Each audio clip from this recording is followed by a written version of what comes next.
नमस्कार। आशा है कि आप सब स्वस्थ और खुशहाल होंगे। आज हम एक दिलचस्प कहानी के साथ आपके पास आए हैं। बहुत समय पहले की बात है। एक छोटे से शहर में अर्जुन नाम का एक युवक रहता था। अर्जुन की उम्र करीब 22 साल थी और वह साधारण परिवार से था। उसके माता पिता ने उसे जितना हो सकता था उतना सपोर्ट किया, लेकिन अब अर्जुन की सोच कुछ और थी।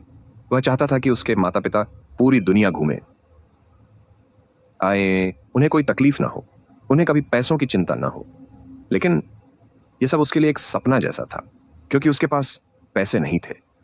अर्जुन दिन रात यही सोचता रहता कि कैसे अमीर बना जाए, कैसे वो सब कुछ कर पाए जिसकी वह कल्पना करता है। परेशान और निराश होकर वह एक दिन गांव के बाहर रहने वाले प्रसिद्ध गुरुदेव शिवाचार्य के पास गया। उनके बारे में कहा जाता था कि वे न केवल आध्यात्मिक ज्ञान में निपुण थे, बल्कि जीवन की गहराइयों को समझते थे। अर्जुन ने गुरुदेव से कहा, गुरुदेव, मैं बहुत परेशान हूं। मुझे जीवन में केवल एक चीज चाहिए, पैसा, बहुत सारा पैसा। क्योंकि मेरी ख्वाहिशें, मेरे माता पिता की खुशियां सब इसी से जुड़ी हैं। क्या आप मेरी मदद कर सकते हैं? गुरुदेव मुस्कुराए, बोले, पैसा चाहिए? ठीक है अर्जुन, चलो मेरे साथ। वे उसे एक शांत समुद्र किनारे लेकर गए, जहां हजारों लाखों कंकड़ बिखरे हुए थे। सूरज की रोशनी में वे कंकड़ चमक रहे थे। गुरुदेव बोले, इन सब कंकड़ों में एक खास कंकड़ है। वह इतना खास है कि जिस किसी भी धातु को वह छुएगा उसे सोने में बदल देगा। उसकी पहचान यह है कि वह बाकी सब कंकरों से अलग गर्म होगा। बाकी सब कंकड़ ठंडे होंगे, लेकिन वह विशेष कंकड़ जैसे ही तुम छुओगे तुम्हें गर्म लगेगा। वह तुम्हें धन, वैभव और सफलता दिला सकता है। अर्जुन की आंखें चमक उठी। उसे लगा जैसे उसका सपना अब बस कुछ कदम दूर है। गुरुदेव ने शर्त बताई, तुम एक बार में केवल एक कंकर को छू सकते हो। अगर वह ठंडा लगे तो उसे तुरंत समुद्र में फेंक देना होगा, क्योंकि यदि तुम उसे अलग रखोगे तो वही कंकर फिर इसी ढेर में मिल जाएगा और पहचानना मुश्किल हो जाएगा।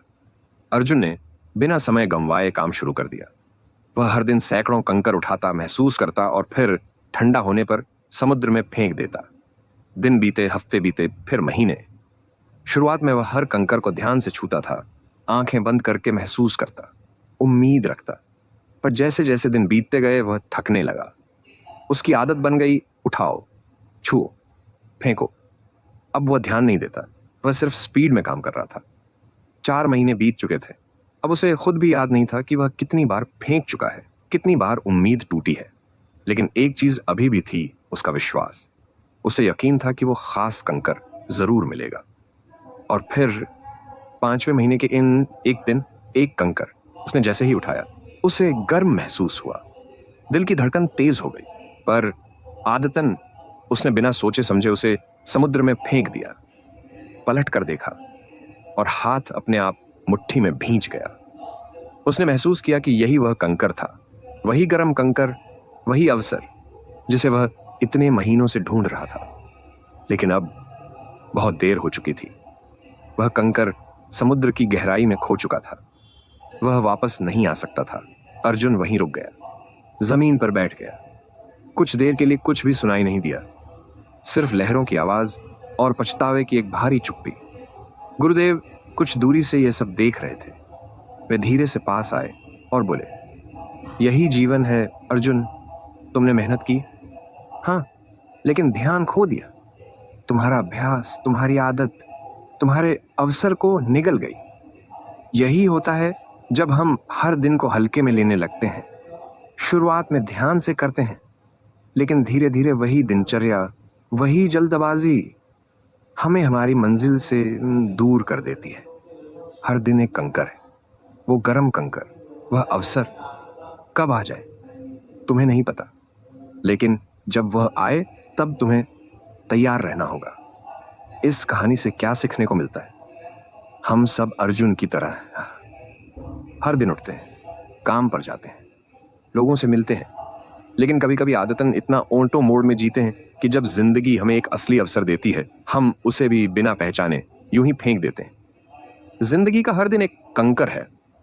कोई आप नहीं जानते कि कौन सा दिन, कौन सी मुलाकात, कौन सी बात आपकी जिंदगी को सोने में बदल सकती है। इसलिए हर दिन को ध्यान से जीना सीखो, हर इंसान से कुछ सीखो, हर ठोकर को अनुभव बनाओ, क्योंकि हो सकता है अगली बार जब गर्म कंकर आपके हाथ में आए तो आप उसे पहचान पाओ और पकड़कर रख सको। अगर आपको यह वीडियो पसंद आया हो तो कमेंट में बस इतना लिखिए, मैं अपने गर्म कंकर को पहचानूंगा, और शेयर कीजिए उस दोस्त के साथ जो इस वक्त थका हुआ है लेकिन मेहनत कर रहा है। मैं आपके सपनों को सपोर्ट करता हूं। अगर आपको यह वीडियो पसंद आया हो तो लाइक और सब्सक्राइब जरूर करें। धन्यवाद।